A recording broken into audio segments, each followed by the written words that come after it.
যিটো ভিডিঅ' অৰুণাচলত ৰাজ্য এখন খ্ৰীষ্টিয়ান ৰাজ্য বুলি ঘোষণা হোৱা যিটো ভিডিঅ' ঘূৰি ফুৰিছে, সেই ভিডিঅ'ত যিসকল আইডেণ্টিফাই কৰিব পৰা যায় প্ৰত্যেকজনকে গ্ৰেপ্তাৰ কৰিব লাগে। আমি কৈছোঁ সেই কথা। যোৰহাটত কুটুম সুৰক্ষা পৰিষদৰ সংবাদমেল। অৰুণাচল প্ৰদেশক খ্ৰীষ্টিয়ান ৰাজ্য হিচাপে ঘোষণা কৰাৰ ষড়যন্ত্ৰ উত্তৰ পূৰ্বাঞ্চলৰ প্ৰতি চূড়ান্ত ভাবুকি। 64টামান গীৰ্জা তাত আছে। অনিল বৰঠাকুৰ ডাঙৰীয়া আমাৰ আছে, আমাৰ কুটুম সুৰক্ষাৰ উপসভাপতি, তেওঁলোক যোৰহাটৰে, আপোনালোকৰে। তেওঁৰ নেতৃত্বত আমি এপ্ৰিল মাহৰ পৰা এক অভিযান মাজুলীত আৰম্ভ কৰিম। এপ্ৰিলত মানে আমি এইটো এনেকুৱা ক'ব পাৰে যে আমি শিপা বিচাৰি যাম তেওঁলোকৰ। যিসকল খ্ৰীষ্টিয়ান হৈছে তাত ST কিমান আছে, SC যদি আছে, SC বোধহয় তাত নাই, ST কিমান আছে, তাত কিয় গ'ল তেওঁলোকক, যিখিনি ক'লে কি হ'ল, তেওঁলোকে এতিয়া কি ধৰণৰ পাইছে, গোটেই কথাখিনি জানি বুজি তেওঁলোক, আৰু ইটো প্ৰক্ৰিয়া যিটো আমি কৈছোঁ, তেওঁলোকে যিধৰণে আমাক বাধা দিছে, মেঘালয়ত বাধা দিছে, মণিপুৰত বাধা দিছে, অৰুণাচলত বাধা দিছে, গতিকে আমিও তেওঁলোকক বাধা দিম। তেওঁলোকে খ্ৰীষ্টিয়ান মিছনেৰীসকলে ভালদৰে অনুভৱ কৰিব পাৰিছিল যে অসমত বিভিন্ন জাতি জনগোষ্ঠীৰ মাজত অসমীয়া ভাষাটোৱেই সংযোগী ভাষাৰ কাম কৰে।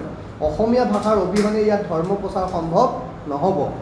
তেওঁলোকে ভালদৰে জানিছিল যে থলুৱা ভাষাত ধৰ্ম সম্পৰ্কীয় পুথি-পাঁজি প্ৰকাশ নকৰি বিদেশী বাংলা ভাষাৰ সহায় ল'লে মিছনৰ উদ্দেশ্য সিদ্ধি নহয়। ফলস্বৰূপে অসমীয়া ভাষাৰ পুনৰ প্ৰতিষ্ঠাৰ বাবে মিছনেৰীসকল উঠি পৰি লাগিল। সেয়েহে তেওঁলোকে অসমীয়া ভাষাত পুথি ৰচনাৰ কামত হাত দিলে। ব্ৰিটিছ বিষয়াৰ পৃষ্ঠপোষকতাত পঢ়াশালী পাতিলে। মিছনেৰীসকলৰ প্ৰচেষ্টাতে প্ৰথম অসমীয়া সংবাদপত্ৰ অৰুণোদয় 1846 চনত শিৱসাগৰ মিছনেৰী প্ৰেছৰ পৰা প্ৰকাশ পালে। আৰু ঢেৰ কাহিনী আছে। যিখিনি কথা কৈছে যে ভাৰতৰ সংবিধানৰ প্ৰতি সন্মান প্ৰদৰ্শন কৰা, ভাৰতৰ সভ্যতা সংস্কৃতিৰ প্ৰতি সন্মান প্ৰদৰ্শন কৰা, সংৰক্ষণ কৰা আৰু তাক আগুৱাই লৈ যোৱা প্ৰত্যেকজন ভাৰতীয় নাগৰিকৰ মৌলিক দায়িত্ব আৰু কৰ্তব্য। কিন্তু এই মৌলিক দায়িত্ব আৰু কৰ্তব্য না খ্ৰীষ্টিয়ান মিছনেৰীসকলে পালন কৰিছে, না ইছলামিক জিহাদীসকলে পালন কৰিছে। গতিকে আমি কৈছোঁ আপোনালোক তাৰমানে ভাৰতীয়ও নহয়, আপোনালোকৰ ভাৰতৰ প্ৰতি কোনো আস্থা নাই, দায়বদ্ধতা নাই, ভাৰতৰ সংবিধানৰ প্ৰতি আপোনালোকৰ কোনো গুৰুত্ব নাই, আপোনালোকৰ কোনো দায়িত্ব নাই। সেইকাৰণে আপোনালোকে ভাৰত বিৰোধী, আৰু এই ভাৰত বিৰোধিতাৰ খাতিৰতেই এইটো বিষয়তে গোটেইবোৰ যিমান খ্ৰীষ্টিয়ান মিছনেৰী স্কুল আছে গোটেইবোৰ, মই কৈছোঁ প্ৰত্যেকখন খ্ৰীষ্টিয়ান মিছনেৰী স্কুলত ভাৰত বিৰোধী কাৰ্যকলাপ চলি আছে। এয়াই ভাৰত বিৰোধী কাৰ্যকলাপ, অসমীয়া বিৰোধী, অসম বিৰোধী। অৰুণোদয় বাতৰি কাকত প্ৰচাৰ কৰাৰ পৰা যি খ্ৰীষ্টিয়ান ধৰ্ম প্ৰচাৰ প্ৰসাৰৰ কথা কাৰবাৰ তেওঁলোকে আৰম্ভ কৰিলে, অৰুণোদয় প্ৰকাশ কৰি তাৰপিছত বাইবেলখন অসমীয়ালৈ কৰি আৰু এজন ব্ৰাহ্মণ সমাজৰ এজন ব্যক্তিক তেওঁলোকে বিভিন্ন প্ৰকাৰে ধৰ্মান্তৰিত কৰাই সেইজন ব্যক্তিৰ দ্বাৰা তেওঁ বাইবেল অসমীয়ালৈ অনুবাদ কৰাই কিমান প্ৰক্ৰিয়া কৰিলে 1840 চনৰ পৰা। ভাবক আজি 200 বছৰ কি ষড়যন্ত্ৰ কৰি আমাক নষ্ট কৰিলে। আজি সেই অসমীয়াসকলক মই ক'ব খুজিছোঁ, আপোনালোকে যি কয় যে খ্ৰীষ্টিয়ানসকলে অসমীয়া ভাষাটোত যদি প্ৰতিষ্ঠা নকৰিলেহেঁতেন তেতিয়া অসমত অসমীয়া ভাষা নাথাকিলেহেঁতেন। কুটুম সুৰক্ষা পৰিষদ যোৰহাট জিলা সমিতিৰ হয় সংবাদমেল সংবোধন পৰিষদৰ কেন্দ্ৰীয় সভাপতি সত্যৰঞ্জন বৰাৰ। অমৃত কুমাৰ শৰ্মাৰ report, Asom Prabah. Fine dine hotel, the taste of Assam.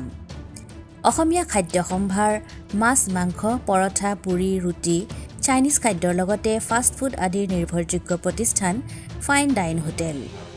পৰিষ্কাৰ পৰিচ্ছন্নতাৰ সৈতে আমাৰ সেৱা গ্ৰহণ কৰক। আপোনাৰ সন্তুষ্টিয়েই আমাৰ সন্তুষ্টি। ফাইন ডাইন, মৰিগাঁও চিণ্ডিকেটৰ কাষত, Nagaon, Assam.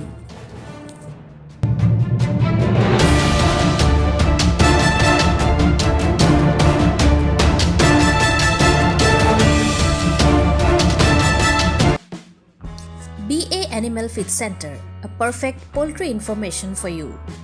Today, broiler farming is growing at very high level, and it's a small-scale industry for village peoples. So, I request all our people to make an extra earning source of income for future saving. And nowadays, many outside company also came from 10 to 15 years. They are investing to earn money for each other. So, it's very easy to construct a farm and make an agreement from them. Understand it completely? Thank you. BA Animal Feed Center, Nagaon, Assam.